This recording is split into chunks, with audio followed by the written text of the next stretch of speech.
Hello students, आगे बढ़ते हुए हमारा अब जो नेक्स्ट साइकोमेट्रिक प्रोसेस है वो है हीटिंग एंड डीह्यूमिडिफिकेशन, तापन और निरार्द्रीकरण। ठीक है, तो अभी एक जनरल रिवीजन कर लेते हैं। हम लोग ने 4 बेसिक साइकोमेट्रिक प्रोसेस देखे थे: heating, cooling, humidification and dehumidification. तो ये जो हमारा साइकोमेट्रिक चार्ट होता है, जिसमें यहाँ पे हम लोग ड्राई बल्ब टेम्परेचर यानी शुष्क बल्ब तापमान और यहाँ पे आपकी ह्यूमिडिटी यानी आर्द्रता को रिप्रेजेंट करते हैं। तो इस साइकोमेट्रिक चार्ट पे जब हम राइट हैंड साइड पे जाते हैं तो टेम्परेचर हमारा इंक्रीज करता है, लेफ्ट हैंड साइड पे जाते हैं तो टेम्परेचर हमारा डिक्रीज करता है, ऊपर की तरफ जाने पे ह्यूमिडिटी यानी आर्द्रता बढ़ती है, नीचे की तरफ जाने पे ह्यूमिडिटी यानी आर्द्रता आपकी कम होती है। तो अब देखिए, हमें जो प्रोसेस करना है वो क्या करना है? Heating and dehumidification. हीटिंग करना है यानी कि टेम्परेचर को बढ़ाना है, इसका मतलब हमें राइट हैंड साइड जाना पड़ेगा। ठीक है, उसके बाद डीह्यूमिडिफिकेशन करना है यानी ह्यूमिडिटी को कम करना है, आर्द्रता को कम करना है, तो मतलब नीचे की तरफ जाना होगा। तो इसके हिसाब से देख सकते हैं ये 1 से 2 हमारा ये पाथ आ जाता है। ठीक है, तो अब देखिए इस पाथ के अकॉर्डिंग जैसा कि आप देख सकते हैं कि इस इंक्लाइंड लाइन के अलोंग हमारा जो वेट बल्ब टेम्परेचर होता है यानी TW1 is equal to TW2 और H1 is equal to H2, यानी कि एंथैल्पी क्या है आपकी? कांस्टेंट है। तो अब इस कांस्टेंट एंथैल्पी पे जब हम देखिए 1 से 2 जा रहे हैं तो अब देखिए टेम्परेचर हमारा, देखिए इनिशियल टेम्परेचर देख सकते हैं 1 पॉइंट पे कितना है, TD1, और उसके बाद 2 पॉइंट पे देख सकते हैं जो हमारा फाइनल टेम्परेचर है वो कितना है, TD2। तो ये टेम्परेचर जो आपका इंक्रीज हुआ यानी हीटिंग हुई, तो इनिशियल टेम्परेचर TD1 और फाइनल टेम्परेचर आपका TD2। उसी तरह से ह्यूमिडिटी के लिए देख सकते हैं कि इनिशियल ह्यूमिडिटी कितनी, W1, और फाइनल ह्यूमिडिटी कितनी, W2। तो 1 पॉइंट पे W1 ह्यूमिडिटी और 2 पॉइंट पे W2 ह्यूमिडिटी। तो इसलिए देख सकते हैं ह्यूमिडिटी हमारी क्या हो गई, कम हो गई। तो अब जैसे ये जो प्रोसेस होता है हमारा हीटिंग एंड डीह्यूमिडिफिकेशन, इसको केमिकल डीह्यूमिडिफिकेशन यानी कि रासायनिक निरार्द्रीकरण भी कहते हैं। क्योंकि देखिए जनरली क्या होता है कि जब हम किसी चीज को हीट करते हैं तो टेम्परेचर क्या करता है आपका, इंक्रीज करता है। उसी तरह से मान लीजिए अगर वाटर है, अगर वाटर हीट होगा तो हीट होने के बाद क्या हो जाएगा, वेपर में कन्वर्ट होगा। तो इससे पहले जो हम लोग ने प्रोसेस आपका एक पढ़ा था, जिसमें हम लोग ने प्रोसेस पढ़ा था हीटिंग एंड ह्यूमिडिफिकेशन, तो वो हमारा एक तरह से कह सकते हैं हमारा एक नेचुरल प्रोसेस होता था, जो हमने कहा था कि हमारे लिए जो आपकी विंटर सीजन्स होते हैं उसमें आपका ये यूज होता है हीटिंग एंड ह्यूमिडिफिकेशन, यानी कि टेम्परेचर को क्या करना होता है, बढ़ाना होता है, ह्यूमिडिटी को भी बढ़ाना होता है। तो वो चीज हमारे लिए करना क्या होता है, हमारे लिए आसान होता है। आसान इसलिए होता है क्योंकि जब हम ऑटोमेटिकली हीट करते हैं तो वाटर भी ऑटोमेटिकली क्या करता है आपका, इवेपोरेट करता है। अब डीह्यूमिडिफिकेशन के लिए हमें क्या करना होता है, तो जनरली हम लोग ने जैसे कूलिंग वाले प्रोसेस में क्या देखा था कि डीह्यूमिडिफिकेशन करने के लिए यानी कि वाटर वेपर को कंडेंस करने के लिए, जल वाष्प को वापस से जल में कन्वर्ट करने के लिए हमें उसे ठंडा करना पड़ता है। अब क्योंकि यहाँ पे हम ऑलरेडी हीटिंग का प्रोसेस कर रहे हैं तो डीह्यूमिडिफिकेशन के लिए कूलिंग यूज नहीं कर सकते हैं।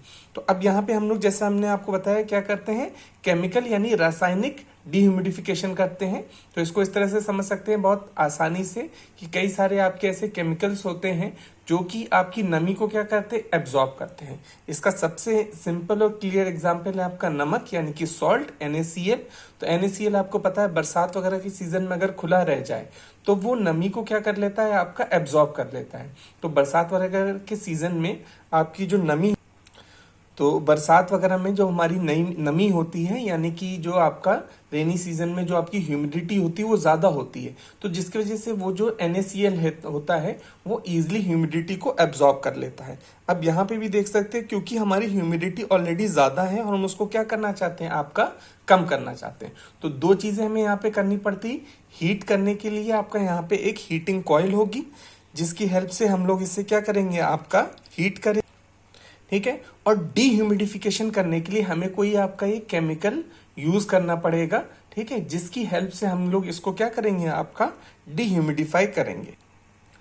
तो हमें जो इसका एब्जॉर्प्शन कराना होता है तो उसके लिए जो आपके केमिकल्स के एग्जाम्पल है, रसायन के एग्जाम्पल है, वो है calcium chloride, lithium chloride, ethyl glycol, ठीक है। तो ये आपके कुछ केमिकल्स होते हैं जो कि इजीली जो आपका मॉइस्चर होता है उसको एब्जॉर्ब कर लेते हैं, ठीक है। तो इनको यहाँ पे हम एब्जॉर्बेंट भी कहते हैं, ठीक है। तो ये जो केमिकल्स होंगे ये हमारे एब्जॉर्बेंट का काम करेंगे। इनका काम क्या होगा, जो हवा है उससे नमी को क्या कर लेना, एब्जॉर्ब कर लेना, ठीक है। ऑलरेडी हम लोग क्या कर रहे हैं, हीटिंग कॉइल यूज कर रहे हैं। उस हीटिंग कॉइल का काम क्या होगा, टेम्परेचर को आपका क्या कर देना, आपका इंक्रीज कर देना। और इसके साथ जो आपका केमिकल होगा, ये केमिकल आपका ह्यूमिडिटी को आपका एब्जॉर्ब कर लेगा। तो इसकी वजह से हमें इसमें आपकी कूलिंग की जरूरत नहीं पड़ेगी आपका इसको डीह्यूमिडिफाई करने के लिए, ठीक है। तो जो प्रोसेस है आपका वो क्या है, हीटिंग एंड डीह्यूमिडिफिकेशन, तापन और निरार्द्रीकरण, ठीक है। तो इसके लिए दो पार्ट में जैसे मैंने आपको बताया डिवाइड हो जाएगा। हीटिंग के लिए आपका क्या होगा, एक हीटिंग कॉइल यूज होगी, ठीक है। और डीह्यूमिडिफिकेशन के लिए आपका एक केमिकल यूज होगा। क्योंकि जो नॉर्मल प्रोसेस होता है वो कौन सा होता है, हीटिंग एंड ह्यूमिडिफिकेशन का होता है। क्योंकि जब भी हम लोग हीटिंग करते हैं तो ह्यूमिडिटी इंक्रीज करती है, और इसी तरह से जब हम लोग कूलिंग करते हैं तब ह्यूमिडिटी क्या करती है, आपकी डिक्रीज करती है।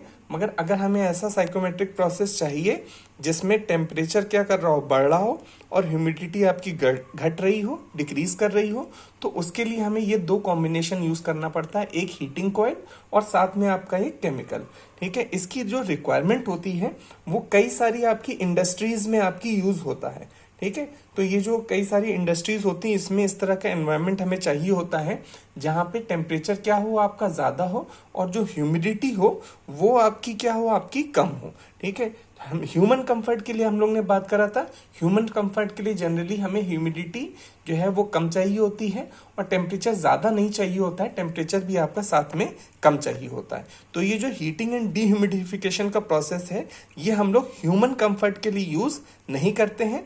इसको कहाँ यूज करते हैं, हम लोग अपनी इंडस्ट्रीज में औद्योगिक पर्पज से, इंडस्ट्रियल पर्पज से इसको हम लोग यूज करते हैं, जिसकी वजह से इसको इंडस्ट्रियल एयर कंडीशनिंग भी आपका कहा जाता है, ठीक है। तो फॉर्मली अगर हम लोग डेफिनेशन देखें तो इंग्लिश में पहले, this process is a combination of increasing the temperature and decreasing the humidity.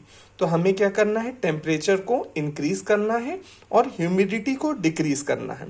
It is also called chemical dehumidification. तो मैंने आपको बताया केमिकल डीह्यूमिडिफिकेशन क्यों कहते हैं, क्योंकि यहाँ पे हमें इसे डीह्यूमिडिफाई करने के लिए, यानी आर्द्रता को आपका कम करने के लिए आपका जो प्रोसेस यूज हो रहा है वो प्रोसेस क्या यूज हो रहा है, केमिकल्स का प्रोसेस, जिसमें आपका जो वाटर वेपर है एयर का वो उसमें आपका एब्जॉर्ब हो जा रहा है। जैसे मैंने आपको बताया जो आपका नमक होता है वो क्या करता है, आपका पानी को यानी कि नमी को एब्जॉर्ब कर लेता है। तो वैसे ही यहाँ पे जो आपके यहाँ पर जो केमिकल्स यूज होते हैं जैसे calcium chloride, lithium chloride, ethyl glycol, ये आपके जल वाष्प को यानी कि वाटर वेपर को एब्जॉर्ब कर लेते हैं, ठीक है। This process is mainly used in industrial air conditioning. तो जैसे मैंने बताया इस प्रोसेस को हम लोग ह्यूमन कंफर्ट के लिए यूज नहीं करते हैं, क्योंकि अगर हीटिंग करेंगे तो आपका नॉर्मली हीटिंग और डीह्यूमिडिफिकेशन ह्यूमन के लिए कंफर्ट नहीं होगा। ह्यूमन के लिए कंफर्ट क्या होता है, कूलिंग एंड डीह्यूमिडिफिकेशन, ये आपका गर्मियों में, समर्स में, और हीटिंग एंड ह्यूमिडिफिकेशन ये विंटर्स में यानी कि जाड़े में आपका, ठीक है। तो हिंदी में इस प्रक्रिया में वायु का तापमान बढ़ाते हैं, तापमान बढ़ाएंगे, ठीक है। तापमान बढ़ाने के लिए हीटिंग कॉइल का यूज करते हैं, तापन कॉइल का, और आर्द्रता को कम करते हैं, ठीक है। आर्द्रता को कम करने के लिए आपका ये हम रसायन यूज करते हैं, तो इसे रासायनिक निरार्द्रीकरण भी कहते हैं, ठीक है। औद्योगिक वातानुकूलन में इसका प्रयोग करते हैं, ठीक है। तो रसायन की मदद से हम इसमें निरार्द्रीकरण कर रहे हैं यानी ह्यूमिडिटी को कम कर रहे हैं, और इसका जो यूज होता है, इस्तेमाल होता है, वो आपका इंडस्ट्रियल पर्पस से यानी कि औद्योगिक पर्पस से होता है।